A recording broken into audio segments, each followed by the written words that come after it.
Bom dia, boa tarde, boa noite. Bem-vindos a mais uma aula do nosso canal, o Metaboflix. Eu sou o Gabriel Duarte e hoje nós iremos falar sobre a fibrose cística, que é uma doença metabólica rara e iremos falar sobre vários aspectos dela. A doença, no mundo, acomete cerca de 160 mil pessoas. Já no Brasil, segundo o último relatório anual do Grupo de Estudos em Fibrose Cística, acomete 6.427 pessoas. Já no Pernambuco, são 153. De acordo com o Ministério da Saúde, 1 a cada 10 mil pessoas nascidas vivas irão nascer com essa síndrome, com a fibrose cística. E é uma doença, inclusive, que tem uma prevalência muito maior na população branca. Inclusive, no Brasil, 69,04% das pessoas com fibrose cística são brancas. Esse cenário também existe mundialmente, já que a fibrose cística é uma doença muito rara em populações asiáticas e africanas. É também, inclusive, interessante falar que na fibrose cística, nos últimos anos, 53,2% dos diagnosticados foram diagnosticados através da triagem neonatal, que a gente vai explicar um pouquinho melhor mais na frente, com o Pedro Gouveia. Agora falando um pouco sobre os sintomas da fibrose cística, eles podem ser respiratórios, digestivos e outros. Começando pelos respiratórios, esse paciente ele pode ter asma, cianose, sinusite crônica, pneumotórax, pólipos nasais, que vão ser devidos a inflamações crônicas, devido à camada de muco, que vai estar atraindo várias infecções. O paciente também pode ter baqueteamento digital, que vai ser devido à hipóxia. Esse paciente ele pode ter uma tosse persistente, que vai derivar em vômitos, dificuldades no sono. O paciente também pode ter retrações intercostais, que pode evoluir também para o constante uso de músculos acessórios na respiração e uma deformidade em formato de barril do nosso tórax. Nos sistemas digestivos, nós podemos falar do ilho meconial, que acontece muito em lactantes ainda, que vai ser uma obstrução do intestino delgado e vai estar causando vômitos e distensões abdominais. A insuficiência pancreática também é muito comum, devido à obstrução de ductos pancreáticos por conta desse muco, que pode levar a danos ao pâncreas. Isso pode causar diabetes, mas também pode causar fezes volumosas e oleosas, pode causar diarreia, que se não tratados, vão estar gerando um prolapso retal nesse paciente. Esse paciente também pode ter refluxos, dificuldades para ganhar peso, devido à má absorção de vários nutrientes e vitaminas, que também podem gerar uma osteoporose nesse paciente. Ele pode ter doenças hepáticas, azospermia obstrutiva. A azospermia obstrutiva é uma obstrução de ductos deferentes no homem que podem levar à infertilidade. Esses ductos deferentes vão ser obstruídos por conta de muito muco. O paciente também pode ter uma pele salgada, devido à alta excreção de sal. Por conta dessa pele salgada, essa doença também é conhecida popularmente como doença do beijo salgado. Agora um pouquinho mais com Pedro Gouveia. Fala galera do canal Metaboflix, aqui quem fala é o professor Pedro e hoje eu vou falar um pouco sobre o diagnóstico e os tratamentos da fibrose cística, tá certo? Como vocês podem ver, a triagem neonatal, também conhecida como teste do pezinho, é sim a forma mais precoce de diagnóstico dessa doença, tá certo? Ela consiste basicamente na coleta de uma pequena amostra de sangue ali do calcanhar do paciente e essa amostra é submetida a algumas dosagens, entre elas a dosagem de IRT, tripsina imunorreativa, que é o padrão bioquímico analisado na fibrose cística, tá certo? Basicamente, duas dosagens elevadas desse IRT justificam a solicitação do teste do suor, que é o padrão ouro para diagnóstico dessa doença e consiste basicamente em uma iontoforese por pilocarpina, que estimula ali a sudorese em uma região da pele do paciente. Esse suor é então coletado e submetido a uma dosagem de cloreto. Dessa forma, como vocês podem ver aqui nessa tabela que eu coloquei, dosagens de cloreto acima de 60 mmol por litro de suor do paciente são sim testes positivos para a fibrose cística, tá certo? Além do teste do suor, temos também a diferença de potencial nasal, que avalia a funcionalidade dos canais de cloro na mucosa nasal do paciente. Entretanto, esse método diagnóstico ele é restrito à área da pesquisa atualmente e não é utilizado na prática clínica, tá certo? Além disso, temos o teste genético, que ele avalia a presença ou não de duas mutações ali, mutações patogênicas no gene da fibrose cística, tá certo? Esse teste genético, ele tem quase 100% de certeza diagnóstica para a fibrose cística, tá certo? A partir disso, dessas quatro formas de diagnóstico, nós podemos iniciar ou não o tratamento, que como vocês podem ver, é um tratamento muito amplo e consiste basicamente numa abordagem multidisciplinar que visa tratar os sintomas e melhorar, retomar as funções orgânicas desse paciente. Tanto do trato respiratório, com os exercícios, a fisioterapia respiratória e até o tratamento medicamentoso mesmo, com broncodilatadores, agentes mucolíticos como a dornase alfa e também a antibiótico terapia, que previne as infecções recorrentes, tá certo? Mas não só do trato respiratório, como também do trato digestório. E como é que a gente vai fazer isso? Através da suplementação de sais, suplementação de vitaminas, através da prescrição de um nutricionista de uma dieta hipercalórica e hiperproteica, que é associada a uma terapia de reposição enzimática, mais especificamente das enzimas do pâncreas exócrino, a gente vai conseguir recuperar, né, essas funções orgânicas do trato digestório do paciente. Além disso, é essencial que a gente utilize anti-inflamatórios e a gente assista de perto a questão das infecções recorrentes, tá certo? Agora a professora Clara vai falar um pouco mais sobre a fisiopatologia da doença e é isso, me despeço de vocês aqui. Oi gente, aqui é Clara, professora do Metaboflix, e eu vou conversar um pouco com vocês hoje sobre a parte bioquímica e genética da fibrose cística. Bom, a fibrose cística é uma doença genética autossômica recessiva causada por mutações no gene CFTR, que traduzido para o português é conhecido como gene regulador de condutância transmembranar da fibrose cística. A mutação ocorre no braço longo do cromossomo 7, no lóculo Q31, como vocês podem ver aqui na imagem.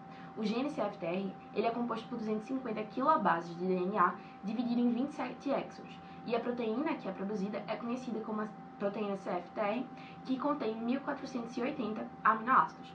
Essas proteínas, quando elas são produzidas, elas são enviadas para a superfície celular e aqui elas funcionam como canais, que permitem a entrada de água e de íons, como o cloreto. Isso é muito importante para a manutenção do equilíbrio iônico e hídrico do nosso corpo, principalmente na mucosa das vias respiratórias e no sistema digestório. Vocês vão entender isso com mais profundidade já quando a gente falar sobre a fisiologia da fibrose cística. Bom, com essa mutação, às vezes a gente não tem a proteína CFTR, ou tem, mas ela é subfuncional, o que atrapalha esse equilíbrio osmótico que deveria existir e acaba formando um muco espesso e viscoso, que atrapalha o funcionamento normal do nosso corpo.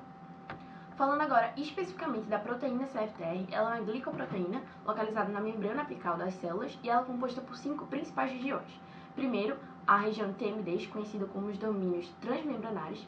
Aqui, esses TMDs eles são formados por 6 segmentos hidrofóbicos, que é onde permite a passagem dos íons cloreto. Já a segunda região, um pouco mais embaixo, de TMDs, conhecidas como as regiões de ligações de nucleotídeos, é onde acontece a ligação e hidrólise do ATP, que fornece a energia necessária para abrir ou fechar esses canais de cloreto. Por último, a gente tem o domínio R, ou a região reguladora, que é onde acontece a fosforilação de proteínas quinase, como a proteína quinase A. Com essa fosforilação, a gente permite que o ATP seja ligado nas NBDs e, consequentemente, tudo acontece. A proteína quinase ela é ativada quando a gente tem um aumento do nível intracelular do MP cíclico.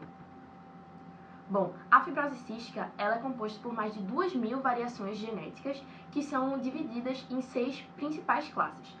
A primeira classe, como vocês podem ver aqui na imagem, acontece o impedimento da transcrição ou tradução correta desse gene, então não existe a proteína. Já na classe 2, a proteína existe, mas ela é mal dobrada, o que é reconhecida pelo retículo endoplasmático, e ela é levada para os proteossomos, onde vai acontecer sua degradação. Já na classe 3, a proteína é produzida, ela vai para a membrana, mas ela não responde aos estímulos para ativar como ela deveria. A classe 4, ela também tem a proteína, ela vai para a membrana, mas ela não conduz o tanto de cloreto como uma proteína normal deveria. A classe 5 e 6, na classe 5 a gente vê que tem uma quantidade reduzida ou afetada, né, a estabilização dos RNA mensageiros. E na última classe, a classe 6, a proteína existe, ela vai para a membrana, mas ela é removida e degradada com muito mais velocidade do que ela deveria.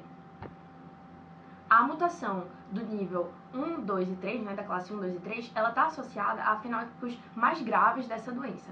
Já as outras estão associadas a fenótipos dessa doença de uma forma mais leve. A mutação mais conhecida da fibrose cística, que está presente em 70% dos pacientes, é a mutação delta F508, que acontece a remoção desses 3 nucleotídeos, o que acaba levando para fora, né, um aminoácido da fenilalanina. Isso faz com que a proteína seja mal produzida e tem todas aquelas consequências que eu citei para vocês. A mutação delta F508 é conhecida como a classe 2. Bom pessoal, eu sou o professor José Neto e eu vou falar um pouco mais sobre as características da fibrose cística. Como meus 2 colegas já falaram muito bem aqui para vocês, eu vou continuar mergulhando um pouco mais fundo nessa questão fisiopatológica e de como a doença atua no nosso corpo, certo? A fibrose cística, ela se caracteriza por uma extensa disfunção das nossas glândulas exócrinas. Ela acaba por produzir secreções espessas, pegajosas, que vão entupir ali, aderir a ductos, tubos, passagens dentro dessas glândulas e vão complicar muito a função dessas estruturas, certo?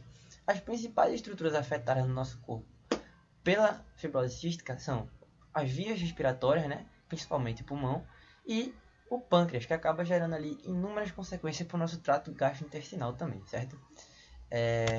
Vamos seguir aqui.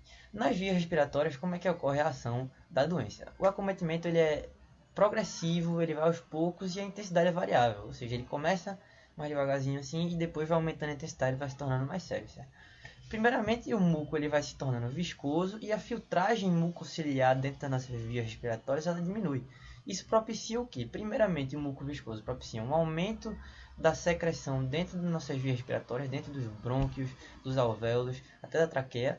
E a filtragem mucociliar diminuída, ela gera uma diminuição da nossa proteção contra patógenos externos, certo? Então, o que é que isso vai propiciar? Sinusite, bronquite, pneumonia, decorrentes do acúmulo e da inflamação gerada por essas secreções e bronquiectasias, que seriam o quê? Bronquiectasias seriam a dilatação gerada nos nossos brônquios pelo acúmulo de secreção, que vai acabar por romper essas estruturas e causar vários danos à estrutura física mesmo dos nossos brônquios e das nossas vias respiratórias, certo?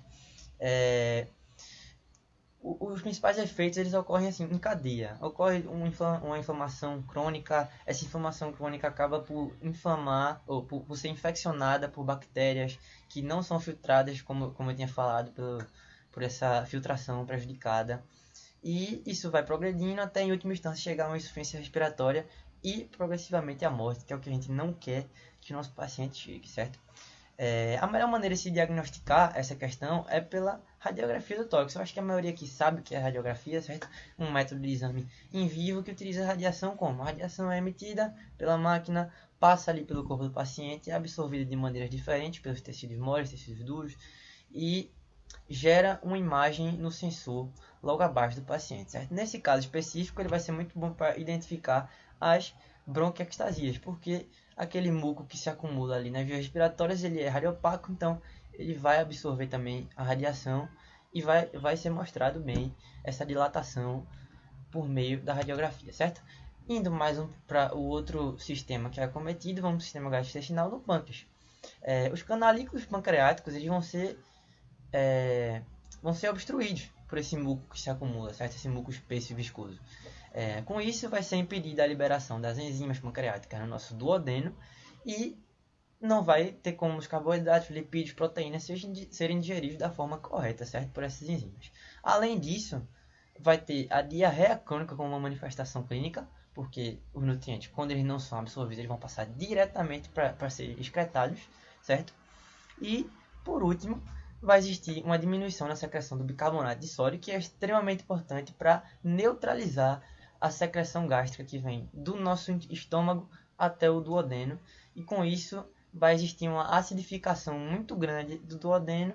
Com isso, as enzimas pancreáticas que ainda conseguirem passar, apesar dessa obstrução, elas não vão ser eficazes, porque elas vão ser desnaturadas por aquele pH ácido da secreção que vem do nosso estômago, pessoal. Era isso que nós tínhamos para falar hoje sobre fibrose cística. Muito obrigado a todos que assistiram, espero que vocês tenham entendido. E voltem aqui no nosso canal Metaboflix para assistir todas as outras aulas sobre esse assunto. Muito obrigado e é isso.